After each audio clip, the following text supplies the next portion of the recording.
Tagal ko nang hindi nakakatikim ng tahong ah. Parang napapabayaan ko na yung dila ko.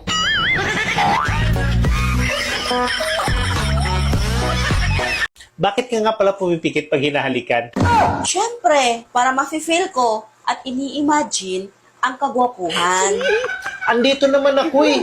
Hindi mo na ako kailangan, imaginin pa. Ha? Hindi naman ikaw ini-imagine ko eh. Bakit? Gwapo ka ba?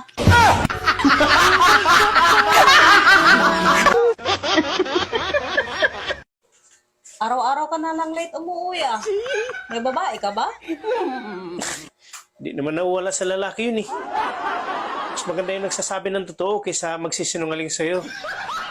Oo, may babae ako. Pwede ka namang umuwi sa tamang oras kahit ng babae ka. Nasabi mo lang yun kasi hindi ikaw yung lalaki. Si kumpare mo nga ang aga umuwi kahit ng babae ah. Teka, paano mo nalaman? Eh, kaming dalawa ang magkasama eh.